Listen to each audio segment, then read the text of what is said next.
ভারত ছাড়া কি বাংলাদেশ চলবে না? ভারতীয় খাদ্যপণ্য ছাড়া বাংলাদেশ অনাহারে ভুগবে? চলুন এই ভিডিওতে উত্তর খোঁজার চেষ্টা করি।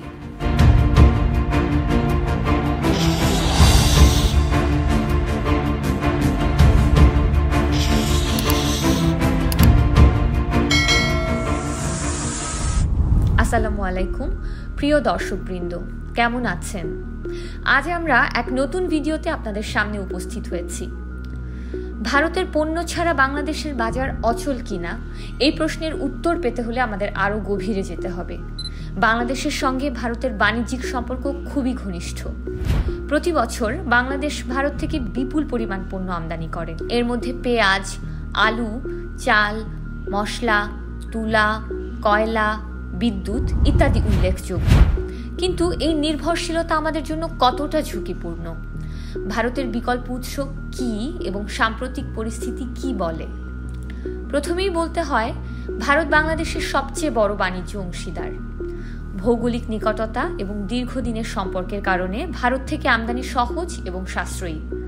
বাংলাদেশের বাজারে নিত্য প্রয়োজনীয় অনেক পণ্য ভারত থেকেই আসে।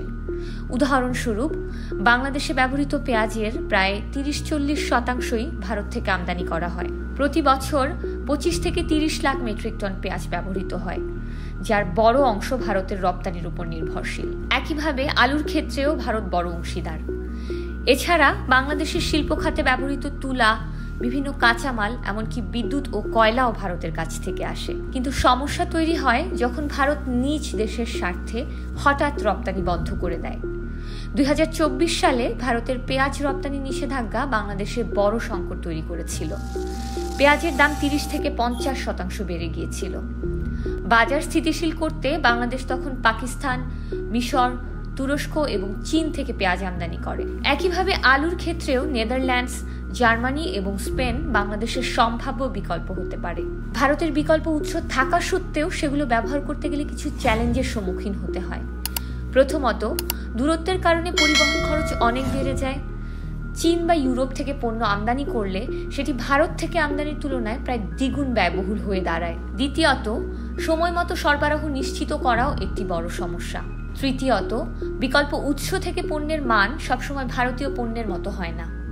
এই কারণে ব্যবসায়ীরা ভারতকে সবচেয়ে নির্ভরযোগ্য উৎস হিসেবে গণ্য করে। তবে সংকটের সময় বিকল্প উৎস খুঁজে বের করাই একমাত্র সমাধান নয়। বাংলাদেশকে দীর্ঘমেয়াদে স্বনির্ভর হতে হবে। এর জন্য স্থানীয় উৎপাদন বাড়ানোর কোনোই বিকল্প নেই। পেঁয়াজ ও আলুর মতো নিত্য প্রয়োজনীয় পণ্য উৎপাদনে কৃষকদের উৎসাহিত করতে হবে। সরকারকে এই খাতে ভর্তুকি দিতে হবে।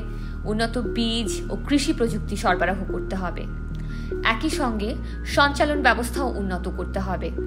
উদাহরণস্বরূপ, কোল্ড স্টোরেজ সুবিধার অভাবে অনেক সময় পণ্য সংরক্ষণ করা যায় না। অন্যদিকে বাণিজ্য বৈচিত্র্যকরণও গুরুত্বপূর্ণ। একক কোনো দেশের উপর নির্ভরশীল হওয়া সবসময় ঝুঁকিপূর্ণ। চীন, তুরস্ক, পাকিস্তান ও মিশর সহ অন্যান্য দেশের সঙ্গে দীর্ঘমেয়াদী বাণিজ্য চুক্তি করতে হবে। একই সঙ্গে আঞ্চলিক বাণিজ্যকে আরও শক্তিশালী করতে হবে। বর্তমান পরিস্থিতি থেকে আমরা শিক্ষা নিতে পারি যে ভারতের উপর যে অতিরিক্ত নির্ভরশীলতা সেটা কমানো খুবই জরুরি। এটি শুধু বাজার স্থিতিশীল রাখবে না, বরং দেশের অর্থনীতিকেও আরও শক্তিশালী করবে। একটি সুস্থ বাণিজ্যিক পরিবেশ তৈরি করতে হলে আমাদের স্থানীয় উৎপাদন বাড়ানো, বিকল্প উৎস খোঁজা এবং সরবরাহ শৃঙ্খল উন্নত করার দিকে মনোযোগ দিতে হবে। সুতরাং ভারতের পণ্য ছাড়া দেশ যে একেবারে অচল তা কিন্তু নয়। তবে এই নির্ভরশীলতা কমাতে বাংলাদেশকে কৌশলগত পদক্ষেপ নিতে হবে। স্থানীয় উৎপাদন বৃদ্ধি এবং বিকল্প উৎস খুঁজে বের করার মাধ্যমে আমরা একদিন একটি শক্তিশালী, স্বাবলম্বী অর্থনীতি গড়ে তুলতে পারব।